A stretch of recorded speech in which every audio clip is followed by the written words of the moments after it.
And today we are going to eat spicy food because Jiaoqiu is cooking right now. And let's talk about our star anise lover. Jiaoqiu is a fire type character following path of nihility. I am using a correct term this time, right? I think so. He cooks his enemy and burns them to crisp. Basic attack, doing just fine like other unit, nothing special here. Skill has blast targeting and has a 100% chance to apply one stack of Ascent Rose to the primary target. And ultimate set all enemies with maximum stack of Ascent Rose, then activates a zone where enemies will take increased ultimate damage up to 15% per Ascent Rose stacks, and up to 60% chance to increase the Ascent Rose stacks. This chance will only trigger 6 times per ultimate cast, and the field will last for 3 turns and decreases by Jiaoqiu turn. And for the talent, we are going to yapping again. All of Jiaoqiu attacks has a 100% chance to trigger Ascent Rose. Main skill has 2 chance to trigger Ascent Rose stacks, capped at 5 stacks and lasts for 2 turns. The first stack will increase damage taken by enemies up to 15%, then each subsequent stack will increase this up to 5%.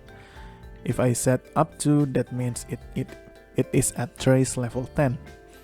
For technique, it is an aura, and if battle started, all enemies will have a 100% chance to get Ascent Rose stack. Major traces, first one 15 energy at the start of the battle, and then 15% effect hit rate above 80% will also increase Jiaoqiu attack by 60% up to 240% attack increase. Let me calculate a bit, and that is 140% effect hit rate, about the minimum effect hit rate stats, and you should aim that. But let's talk about it later. Last major trace is when an enemy enters the ultimate zone, that enemy will get maximum Ascent Rose stacks. Minor traces include increased effect hit rate, speed, and fire damage boost. Before jumping into the how to play section, I want to thank to today's special segment, Damage Over Time, or DOT for short. It is an effect mostly used by Nihility unit, dealing damage to enemy on the enemy turn, and it can be easily increased by attack and damage bonus from the unit who triggers it, like fire damage boost or damage increase. And also can be increased by enemy status like vulnerability and resistant penetration, but most importantly, it cannot be increased by crit status. And how to apply this damage over time? Nihility units and a few other units can apply it by their innate skill, but there is a chance to apply it, and the chance can be increased by increasing the unit's effect hit rate. Other way you can apply DOT is by breaking enemies with fire. We call it burn. Lightning, we call it shock. Wind, we call it wind sear. I know, a boring name. Or physical type, or we call it bleed. With fire and physical being the strongest multiplayer, and most importantly, some unique character skill can apply other kind of DOT, like Black Swan's Arcana, which is considered as wind shear, and this character while talking. Jiaoqiu has Ascent Rose, which is considered as burn, and a few characters can detonate the DOT. Well, detonate is not the right term because the DOT stack stays after the detonation, like Kafka, Guinevere, and Luca can do a percentage of DOT damage on their turn. Isn't that crazy? What's more crazy? I do think DOT can have its own video explanation, but hey, I have some time to spare. I know how to play this chef. I actually always play with auto, but here we go. He's a fairly SP positive unit because his skill only to apply more Ascent Rose stacks, while his ult always go for the max. He also has a small energy requirement, so doing 100% uptime without skill is very possible if you get energy regeneration rate link rope. Wait, after thinking it through, you want 1 skill per 3 rotation, and getting hit once to recharge the ultimate. Okay, so 1 skill and 2 basics, then do ultimate every time it's ready. There, I used all of my brain juice to tell you that. Lightcon time. Those many strings or signature Lightcon is the best 60% effect hit rate, and up to 28% more damage to enemies with DOT on Superimpose 1 only. Very strong and also increase team-wide damage. Second best, Force Remembrance or Black Swan Lightcon. Almost the same buff with 40% effect hit rate and attack increase and defense ignore on DOT only. Then the Silver Wolf LC also increased team damage and enough for the 5-star. Now let's talk about the 4-star. Eyes on the Prey or Sampo LC with effect hit rate, or the Tutorial LC for the veterans with also have effect hit rate. But if you have 140% effect hit rate already, you have more option like Lukawan, defense reduction, very strong. And I don't recommend you to use the personal damage increase LC because his DOT multiplier is not that strong. And for the relic set, prisoner, if you're playing DOT, then we have, let me think, Firesmith is not that strong because his personal damage is not the most important thing. And speed increasing stat like Messenger or Musketeer can be good. Why there is no effect hit rate increase on set effect? But anyway, you can go for Wind set, the Eagle one I mean, for ultimate advance forward, pretty cool. You can also combine to piece speed and attack if you care enough, or defensive stat like HP or defend if you feel that faction always have higher chance to be attacked. Enough with weird relic option, we have good planar sets, effect hit rate sets, the Pan Cosmic only if you haven't reached that 140% effect hit rate, but also a good option to increase his attack.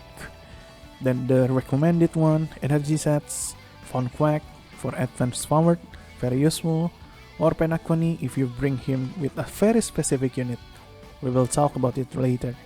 That's it, that's my recommended sets, very small option. And for the stats, we have effect hit rate body, speed boots, and for the orb, we have few options here, fire damage boost, attack, defense, or HP. Lastly, for link group, I think energy recharge is a must. Effect hit rate body, because you want to reach that 140%. You got 24% from minor traces, then 43.2% from body, 40% using Superimpose 5 Eyes on the Prey. Means you have 107.2% effect hit rate, and you need around 8 or 9 substat to reach around 140. And speed boots to match your team speed, and orb you have different stats depends on what is Jiaoqiu position in your team. For DOT Kafka team, you can have fire orb and attack link group, but remember his DOT damage is not that great. I mean, Kafka has 3 sources of DOT, Black Swan can have 50 stacks, and what Jiaoqiu can do? Buffing other character. And so, you can go for defense or HP for survivability, and for link group, I always recommend Energy because with that you can have 100% uptime on ultimate aura, I mean zone, and for the subset we need effect hit rate until 140%, followed by speed to match the team average speed, and the rest is up to you, attack, defense, HP, you name it. Eidolon segment, and this gonna be short because I know most of you guys wait for a certain general. Eidolon 1, 40% more damage to Ascendros enemy, and Talon can trigger 1 more Ascendros stack. Eidolon 2, Ascendros DOT damage increased by 300%. Eidolon 3, increase skill and basic attack level. Eidolon 4, zone will decrease enemy attack by 15%. Eidolon 5, ultimate and talent level increase. Eidolon 6, defeated enemy with Ascendros stack will transfer the stacks to the lowest stack enemy on the field. Also, Ascendros stack maximum cap is now 9, and every Ascendros stack has 3% resistant penetration. Very broken Eidolon, I know. And now, Lightcon or Eidolon, you might ask. In terms of damage, Eidolon 1 is winning by a bit, but if you don't have effect hit rate Lightcon, those many springs wins by a lot. But actually, I want to add the second Eidolon to the equation, because by having Eidolon 2, you can actually play Jiaoqiu as the OT carry like Black Swan and Kafka. But if you only care about his team buffing capability, he is more than enough at Eidolon 0. And now we come to the team synergy and why it is Acheron.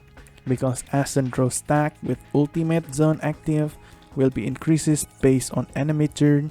That means it can trigger Acheron Crimson's petal thingy, hence making Acheron Ultimate comes much faster from around 3 turn ultimate to 2 turn ultimate, which is fascinating.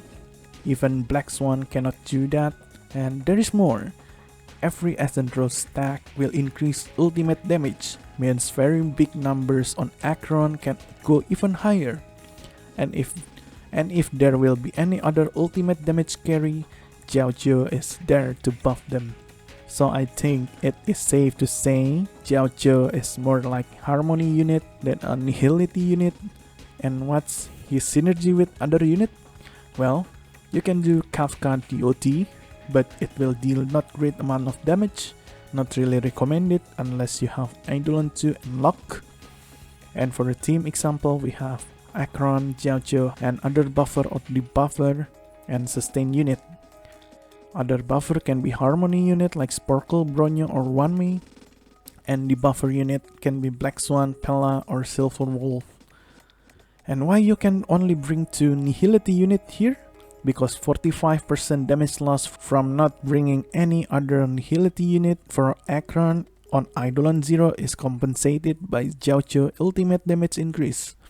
So you can get a Harmony unit with more buffing capability, but actually both of them lacks defense reduction or ignore. That's why another Nihility unit I mentioned have defense reduction on their kit.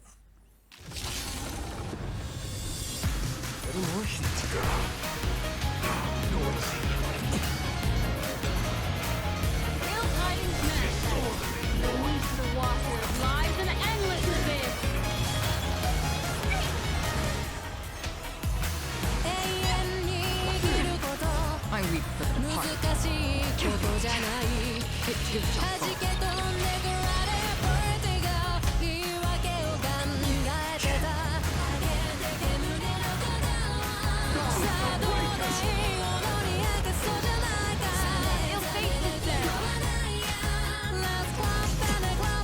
Since you're already here, why not have a little fun? Get that!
Since you're already here, why not have a little